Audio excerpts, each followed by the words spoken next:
पूर्व सांसद और माफी अतीक अहमद और उसके भाई अशरफ की हत्या मामले में पुलिस तीनों हत्यारों से जांच पड़ताल करने में जुटी है। अतीक और उसके भाई अशरफ की पुलिस हिरासत में हुई हत्या के बाद एफआईआर दर्ज की गई है। इसमें हत्या के आरोपी तीनों शूटर का कहना है कि वो अतीक की कई दिनों से रेकी कर रहे थे। वो उसे मारकर लोकप्रिय होना चाहते थे।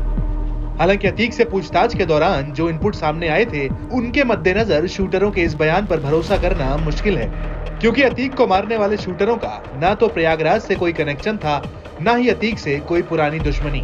जिसके बाद पुलिस ये पता लगाने की कोशिश में जुटी है कि अतीक अहमद और अशरफ की हत्या की क्या सुपारी दी गई थी। पुलिस के निशाने पर इस वक्त हर वो शख्स बना हुआ है जिसे अतीक अशरफ की हत्या से फायदा हो सकता है। दरअसल अतीक की हत्या की वजह को लेकर अलग अलग थ्योरी सामने आ रही है।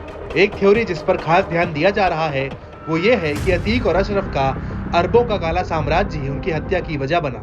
कई मीडिया रिपोर्ट्स ये दावा करती है कि अतीक बिल्डरों और बड़े कारोबारियों से चुनाव लड़ने के लिए चुनाव टैक्स लिया करता था। इसके लिए दो तरह की पर्ची का इस्तेमाल होता था। एक गुलाबी पर्ची होती थी तो दूसरी पर्ची सफेद रंग की होती थी। गुलाबी पर्ची का रेट 3 से 5 लाख हुआ करता था, तो वहीं सफेद पर्ची का रेट 5 लाख से ऊपर था।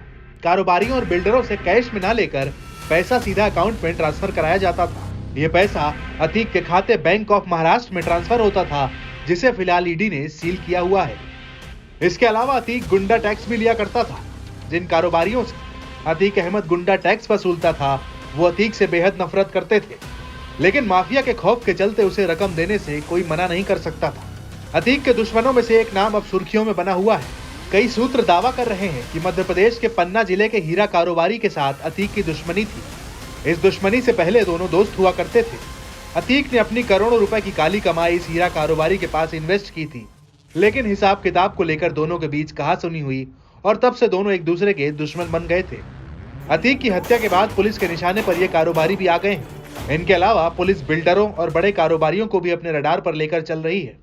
अतीक अहमद कितना बड़ा माफिया था, ये अंदाजा उसकी संपत्ति से लगाया जा सकता है। अतीक अहमद ने साल 2019 में वाराणसी संसदीय सीट से चुनाव लड़ा था।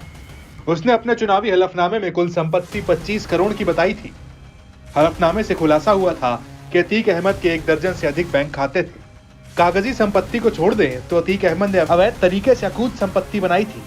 पिछले हफ्ते प्रशासन की ओर से जारी आंकड़ों के मुताबिक अतीक अहमद की करीब 1159 करोड़ रुपए की संपत्ति पर या तो बुलडोजर चल गया है या फिर उसे जब्त कर लिया गया है। इसमें से 417 करोड़ की संपत्ति को प्रशासन ने अपने कब्जे में ले लिया और करीब 752 करोड़ की संपत्ति पर बुलडोजर चलाया गया। रिपोर्ट के मुताबिक अतीक ने पिछले करीब 3 दशक में 1200 करोड़ रुपए की अवैध संपत्ति का साम्राज्य खड़ा किया था। अभी भी अतीक की अवैध संपत्तियों के बारे में जानकारियां जुटाई जा रही हैं।